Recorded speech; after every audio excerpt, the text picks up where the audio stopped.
Ms. Rekha Sethi is the Director General of the All India Management Association, the apex body for management in India.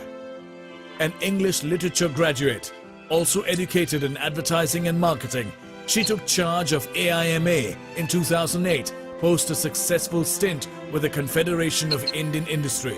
Since then, she has established AIMA as the preferred platform for discussions and debates on management and strategy issues concerning the Indian management fraternity. She has played an important role in strengthening AIMA's relationship with the Government of India and India Inc. and raising the organization's public profile. Ms. Rekha Sethi also serves on the Council of the National Board of Accreditation and is a member of the advisory board of the Switzerland-based St. Gallen Foundation think tank. Leaders of Tomorrow, Knowledge Pool. Ladies and gentlemen, it is a pleasure to welcome this wonderful lady on stage, Ms. Rekha Sethi. Please give her a huge round of applause. Ms. Rekha Sethi, please. Dr. Kumar Mangalam Birla, Chairman, Aditya Birla Group. Mr. Ravi Mohan, Chairman, Indore Management Association. Mr. Shamit Dave, President, Indore Management Association. Mr. Vijay Goel, Co-Chairman, IMA International Management Conclave 2013. Mr. Amit Vidyasaria, Secretary, IMA. Mr. Jagdish Verma, Director, IMA. Ladies and gentlemen, I'm honored and delighted to be here with you today as the Indore Management Association reaches a historic landmark and celebrates 50 years of existence.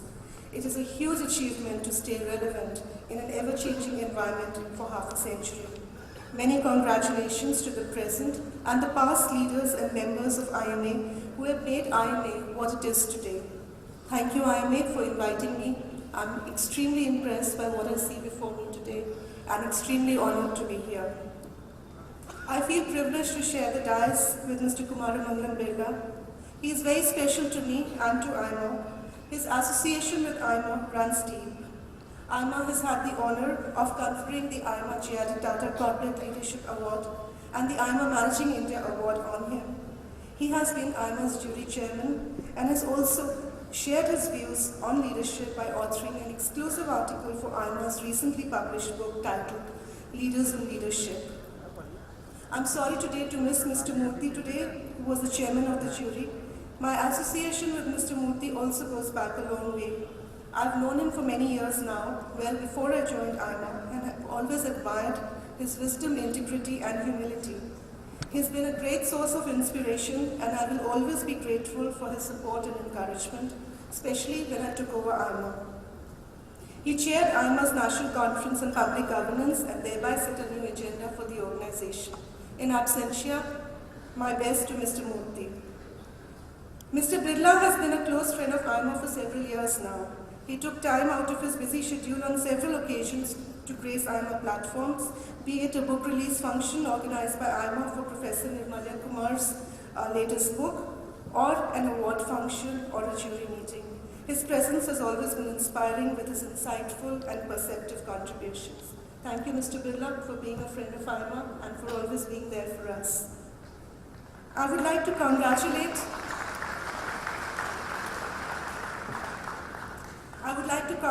and thank IMA for inviting such a stalwart here today and allowing us the opportunity to interact with him and to listen to him. IMA has always been a star element for IMA, and we've always been very appreciative of Indore Management Association's contribution to our central ideal of building management capability. IMA has been doing some outstanding work in this arena. IMA has been a steadfast ally of IMA in promoting management knowledge and skills since 1964, and we have done many programs together, the last one being the Shaping Young Minds program, for which I was here almost a year back. IMA has also been an enthusiastic participant in IMA's Best LMA contest. In fact, it has been a winner on 9 occasions, 8 of them consecutive. A commendable feat indeed, one that would not have been possible without the able leadership and guidance that IMA receives from leaders like Mr. Mohan, Mr. Dave, Mr. Vidasarya, Mr. Sunil Chaudia, and all the other executive committee members. My compliments to you and also to the executive committee, past office bearers, members of IMA, and of course the secretariat headed by Rachna for building an admirable and lasting institution. IMA's insight and understanding of the challenges that India Inc. faces today is apparent in the choice of the theme of the conclave, Transforming Leadership, Getting Future Ready. It is an extremely relevant and pertinent topic, as getting ready for the future is a challenge that every enterprise faces, particularly in these volatile times, which cannot be obtained without transformational leadership. Today, enterprises face challenges on many fronts. Not only is the current business environment stressful, the emerging shape of the future is also quite daunting. Rapid changes are taking place at multiple fronts, and enterprises have to adjust quickly to keep up with them. Technology is changing, cloud computing, social media, and handheld computers are changing the way we work and consume. New energy sources are emerging, and environment regulations are becoming stricter. The list is endless. The enterprises that can articulate the coming changes and adapt will be the ones that will benefit from changes. And to achieve this, they will need transformational leaders to help them get future ready. We are fortunate to have with us today a world-class business leader who has been there and has done exactly that. Mr. Birla has been a transformational leader. When liberalization came and threatened the old businesses, he responded by energizing his group and taking it global. In a few minutes, we'll have the opportunity to hear the story of his triumph against the odds from Mr. Birla himself. I can't help but share here with you a thought from his article in the IMA book on leadership, as they aptly describe his philosophy on leadership.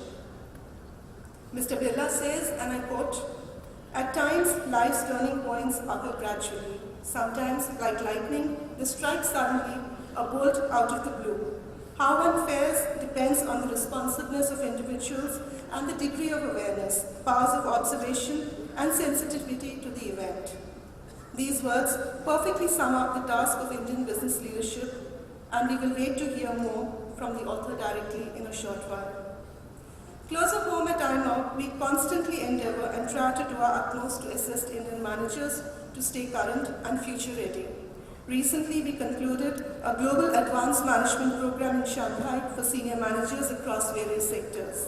The program exposed them to Chinese business environment and gave them a fresh perspective of the new hyper-competitive world. We conduct a similar program in the US to help Indian industry understand the leadership US has in innovation and cutting-edge technology. In an attempt to prepare the young generation of Indian entrepreneurs and managers for the challenges ahead, IMA has recently organized a retreat for young business leaders in Goa. At this retreat, we hosted young entrepreneurs and CEOs for 3 days and gave them exclusive access to some of India's iconic leaders from different walks of life. These and many other initiatives have been very well received with extremely positive feedback, which indicates that Indian enterprises and Indian managers are keen to change and get ready for the future. Another testimony to the same is the tremendous response this conclave has generated, which is evident in the large numbers here present today. It is proof that enterprises in every region are conscious of the challenge and are eager to adapt. This conclave is indeed very commendable, and it's a great initiative on the part of IMA, and I can see already that it's a great success. With these words, I would once again like to congratulate IMA on the 50th year and wish you all success. Thank you.